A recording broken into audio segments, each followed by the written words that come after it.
Hey everybody, welcome back to The Turn. This is episode 5.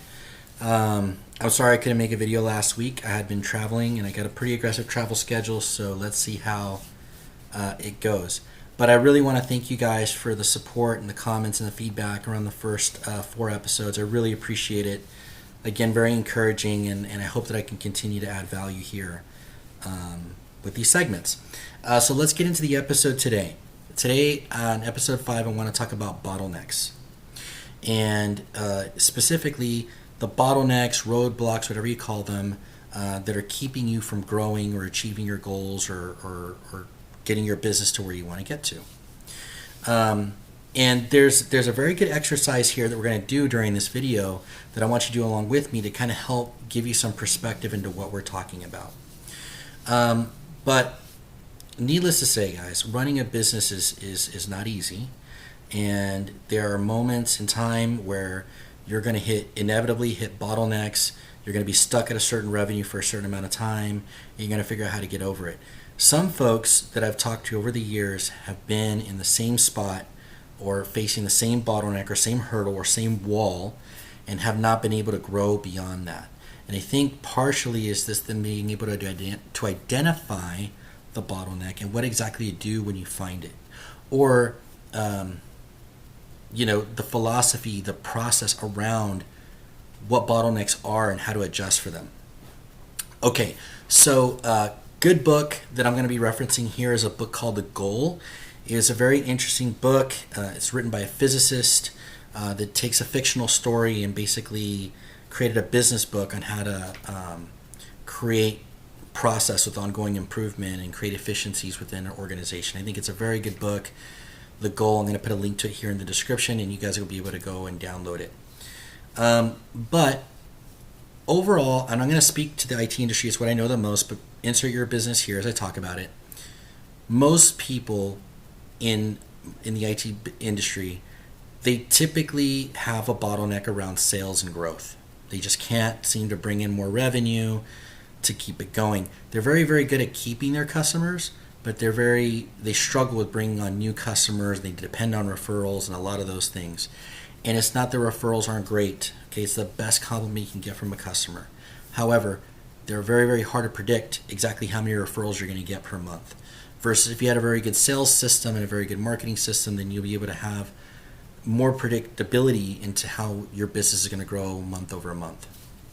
But the reason they get bottlenecks is this way, and I don't think it's just IT companies. I think anyone that offers professional services, you work so hard when you're starting your own business to get your first couple clients.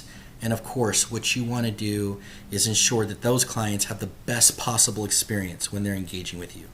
And you give all your time and effort and energy to supporting them and fulfilling the contract and making sure they have a stellar experience, right? Which is true, right? It's kind of the bird in the hand worth two in the bush kind of deal.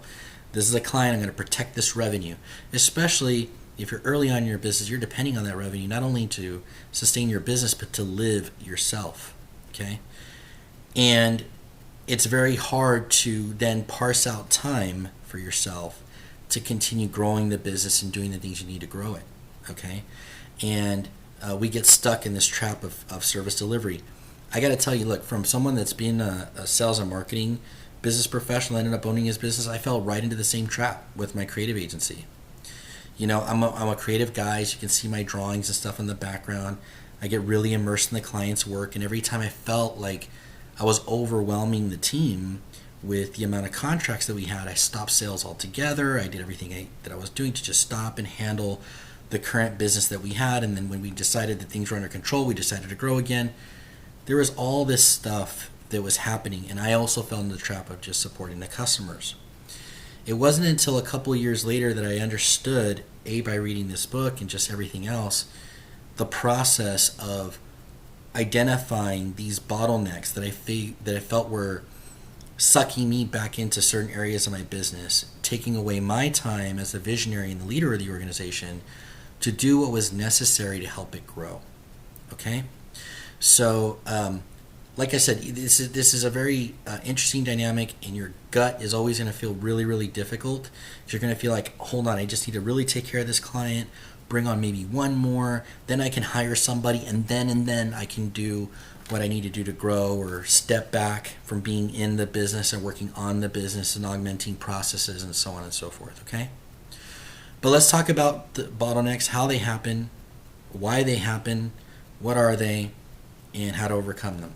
So let's do an exercise together. If you guys can get a notepad out, what I want you to do is I want you to pretend today that you are, whatever your business is.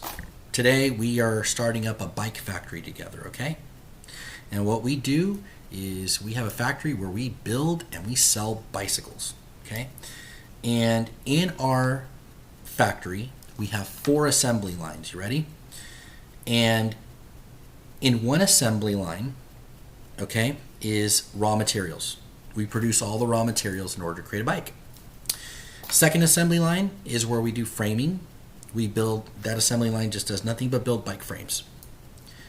Third assembly line is paint. This is where we paint the frames and everything and paint the bicycles. And assembly line number 4 is assembly. We just assemble the bikes, now we can sell them. All right, if you got that written down, then I want you to write down these numbers. In assembly line number 1, raw materials. In our company, we can produce enough raw materials to build 200 bikes in an hour. 200 bikes per hour, okay? Assembly line number 2, framing. We can build enough frames, right? We produce enough frames to sell 100 bikes in an hour. Assembly line number 3 is paint. We are efficient enough where we can paint up to 500 bikes in 1 hour. And last one, assembly. It's also very efficient. We can assemble 500 bikes in an hour. With all that being said and the information I just gave you, how many bikes can we sell in an hour? The answer is, let me use my finger, 100 bikes per hour. Because it doesn't matter how efficient the different departments are within your organization, you can only move as fast at the speed of your bottleneck, the slowest output. We can't sell bikes without frames. So this is the slowest output, which means this is how many bikes we can sell in an hour.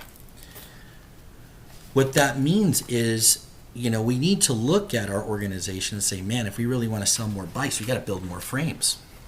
Our time, energy, and attention, money, and resources should put a spotlight right on framing, that assembly line, and do everything we need to do to make that department more efficient and produce more frames. If not, it's not the fact that it's just going to be hindering how many bikes we can sell. It's these other more efficient departments begin to create excess inventory. They produce more and more, and the more inventory you have, okay, and that doesn't matter if it's time, energy, resources, mind share, there's actually a cost to maintaining all that inventory, okay? So in order to create better throughput, we need to focus on the bottleneck, do what we need to do to address it, make it more efficient, and then move on to the next bottleneck. One thing I'm going to tell you guys is that no matter what you're doing in your business, the spotlight shifts. What was your bottleneck now may become your most efficient department, and your next bottleneck is going to be somewhere completely different. Going back to IT, right? You can say, hey, I have a whole bunch of time now to onboard some new clients. The second sales starts kicking up and start making a bunch of sales, and now they've onboarded one too many customers. You may not have the engineering team to fulfill that contract, okay? So you can see how it goes back and forth. But what I want you to do is this. I want you to kind of, again, going back to the real reality, I want you to change your mindset around what it means to support your customer and provide good customer service versus chasing the new deal. A lot of people, again, will stand on the ground where I provide good quality service. I don't want to have too many clients. I don't want to do all this. I just want to provide stellar service. If I stretch myself too thin, then I'm going to lose these relationships and lose these clients. But at the same token, if you have a philosophy around servicing your clients and doing a good job of that, you're always going to do great. Now, new sales and additional revenue, because that's what we have to do as a business. We have to grow our revenue and continue to grow. Not only can we bring more talented staff and individual, but we have more capital and resources where we can make investments into our infrastructure, into our process to provide an even better experience than you're capable of delivering today to your customers. Okay? So, to close this out, this is a very simple one, just identifying bottlenecks and what to do. I'll just close out with a sales example.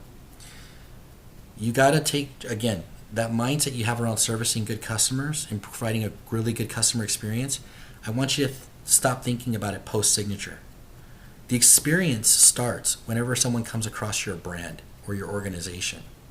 And that process needs to provide a super delightful experience. And if you haven't invested time, money, and energy and resources to when someone comes into your website that they have a wonderful experience, and when they're looking for more information that they can find it, and when they talk to your sales professional, they're knowledgeable, they're trained, they can really give them a good consultative experience and teach them how they can solve their problems, you're going to have a better overall experience as an organization and how you're viewed with prospects, your community, and your existing clients. Okay? And when I talk about balance and balancing these resources, when you have a bottleneck, okay, it doesn't mean that you invest the same amount of money. For example, in a service-based industry, you're going to be more headcount heavy on whoever's delivering that service. Okay? But relatively, if your sales are slow, then you need to turn around and make a relatively balanced investment there, time, energy, resource, documentation, to improve that department and make it sing.